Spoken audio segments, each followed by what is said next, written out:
உங்களை வரவேற்கிறேன். நான் உங்கள் குட்டி ஸ்டோரி ஹேம்நாத். யார் இந்த கடலூர் அஞ்சலையம்மாள்?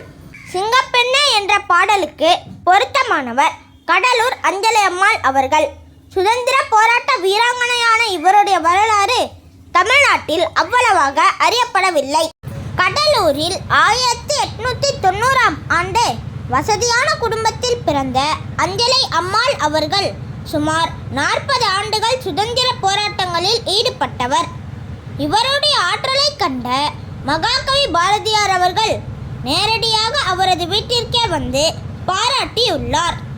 சென்னையில் உள்ள ஸ்பென்சர் சந்திப்பில் அப்போது ஜார்ஜ் ஸ்மித் நெயில் என்ற வெள்ளைக்காரனுக்கு சிலை இருந்தது. அவன் முதல் இந்திய சிப்பாய் கழகத்தின் போது வட இந்திய மக்களை ஈவு இரக்கமின்றி கொன்று குவித்தவன். அவனுடைய சிலையை அகற்றக் கோரி கடலூரில் இருந்து பெண்களை ரயிலில் அழைத்து சென்று 1927ஆம் ஆண்டு போராட்டம் நடத்தியவர் அஞ்சலை அம்மாள் அவர்கள். இந்த போராட்டத்தில் அஞ்சலை அம்மாள் அவருடைய 11 வயது மகள் லீலாவதி, கணவர் முருகப்பன் 3 பேரும் கடுங்காவல் தண்டனை விதிக்கப்பட்டு சிறையில் அடைக்கப்பட்டனர். இந்திய சுதந்திர போராட்ட வரலாற்றில் ஒரே குடும்பத்தை சேர்ந்த 3 பேரும் சிறைவாசத்துக்கு ஆளானது அஞ்சலை அம்மாள் குடும்பத்தில்தான். பிறகு மகள் லீலாவதியை காந்தியடிகள் தமது வார்தா ஆசிரமத்துக்கு அழைத்து சென்று வளர்த்தார். மகாத்மா காந்தியடிகள் அறிவித்த உப்பு சத்தியாகிரக போராட்டத்தை 1932ஆம் ஆண்டு ஜனவரியில் கடலூரில் நடத்திய போது கைது செய்யப்பட்ட அஞ்சலை அம்மாள் அப்போது 6 மாத கர்ப்பிணியாக இருந்தார். வேலூர் சிறையில் அடைக்கப்பட்ட அவரை மன்னிப்பு கடிதம் எழுதி கொடுத்துவிட்டு விடுதலையாகுமாறு வெள்ளைக்கார அதிகாரிகள் சொன்னார்கள். இதற்கு மறுப்பு தெரிவித்த அஞ்சலை அம்மாள் பரோலில் வெளியில் வந்து குழந்தை பெற்றுக்கொண்டு சிறைக்கு திரும்பினார். அந்த குழந்தைக்கு செயல் வீரன் என்று பெயர் சூட்டி மகிழ்ந்தார். சுதந்திர போராட்ட காலத்தில் பரோலில் வந்து குழந்தை பெற்றுக்கொண்டு சிறைக்கு திரும்பிய விடுதலை வீராங்கனை அஞ்சலை அம்மாள் மட்டுமே. காந்தியடிகள் ஒருமுறை ரயிலில் கடலூர் வந்தபோது அவரை யாரும் சந்திக்க கூடாது என்று ஆங்கிலேய அரசு திடீரென தடை போட்டு விட்டது. அஞ்சலை அம்மாள் முக்காடு போட்டு முகத்தை மறைத்து கொண்டு கடலூர் ரயில் நிலையத்திற்கு சென்று அவரை கீழே இறக்கிவிட்டார். முன்னிரவு நேரம் போலீசுக்கு தெரியாமல் காந்தியடிகளை வண்டியில் உட்கார வைத்து அந்த வண்டியை தாமே இழுத்து அவரை வீட்டுக்கு அழைத்து வந்தார்.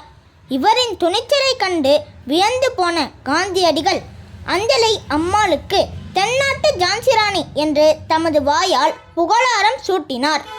போராட்ட காலங்களில் அஞ்சலையையும் அவர் கணவர் முருகப்பனையும் காவலர்கள் கைது செய்து பகல் முழுக்க வண்டி வைத்து சுற்றுவார்கள். அதன் பின் இருட்ட ஆரம்பித்ததும் கடலூருக்கு மேற்கே உள்ள முந்திரிக்காட்டில் மனைவியை ஓரிடத்திலும் கணவரை ஓரிடத்திலும் இறக்கி விடுவார்கள். கணவனும் மனைவியும் பாட்டுப்பாடி இருக்கும் இடத்தை அறிந்து கொண்டு ஒன்று சேர்ந்து வீட்டுக்கு திரும்புவார்கள். கள்ளுக்கடை மறியல், அந்நிய துணி எரிப்பு, காந்தி அறிவித்த வெள்ளையனே வெளியேறு உட்பட பல போராட்டங்களை முன்னின்று நடத்தினார். இதனால் அஞ்சலை அம்மாள் 9 முறை கடுங்காவல் தண்டனைக்கு ஆளாகி சென்னை, வேலூர், கண்ணானூர், பெல்லாரி, திருச்சி போன்ற சிறைகளில் 6½ ஆண்டுகளை கழித்துள்ளார்.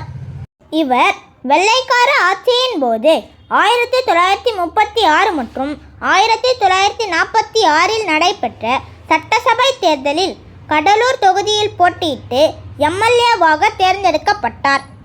சுதந்திரத்துக்கு பிறகு காங்கிரஸை கலைத்துவிட்டு அனைவரும் கிராமங்களுக்கு சென்று பணியாற்றுங்கள் என்று காந்தியடிகள் கேட்டுக்கொண்டார். அதனை ஏற்றுக்கொண்ட அஞ்சலை அம்மாள் காங்கிரஸ் தலைவர்கள் வலியுறுத்தியும் தேர்தலில் போட்டியிட மறுத்துவிட்டு சிதம்பரம் அருகே உள்ள முட்லூரி என்ற கிராமத்தில் குடியேறி கிராம மக்களின் மேம்பாட்டில் ஈடுபட்டார். அஞ்சலை அம்மாள் 6 குழந்தைகளின் தாய். அவர் தமது 71வது வயதில் 1961ஆம் ஆண்டு பிப்ரவரி மாதம் 20ஆம் தேதி காலமானார். இன்றைய இளைய தலைமுறையினர் அனைவரும் அறிந்து கொள்ள வேண்டிய முக்கியமான வரலாறு அஞ்சலை அம்மாளுடையது. விழுப்புரம் விக்கிரவாண்டியில் விஜய் அண்ணன் அவர்கள் நடத்திய தமிழக வெற்றிக் கழகத்தின் முதல் மாநாட்டில் அஞ்சலை அம்மாள் அவர்களை பற்றி மக்களுக்கு தெரியப்படுத்தியதில் எனக்கு மிக்க மகிழ்ச்சி. இவரை போன்ற ஆளுமைகள் நாட்டிற்கு மிகவும் அறியப்பட வேண்டும். இந்த வீடியோவை பார்த்த விஜய் அண்ணன் ரசிகர்கள் மற்றும் விஜய் அண்ணனின் தொண்டர்கள் விஜய் அண்ணனுக்கு இந்த வீடியோவை பார்க்கும்படி தெரியப்படுத்துமாறு ஃபார்வர்ட் செய்யுங்கள். நன்றி, வணக்கம். வரலாற்று சிறப்புமிக்க சுதந்திர போராட்ட வீராங்கனை அஞ்சலை அம்மாள் அவர்களின் வரலாறு உங்களுக்கு பிடித்திருக்கும். இந்த வீடியோவுக்கு லைக் பண்ணுங்க, ஷேர் பண்ணுங்க, கமெண்ட் பண்ணுங்க, மறக்காம சப்ஸ்கிரைப் பண்ணுங்க. நான் உங்கள் குட்டி ஸ்டோரி ஹேம்நாத். நன்றி, வணக்கம்.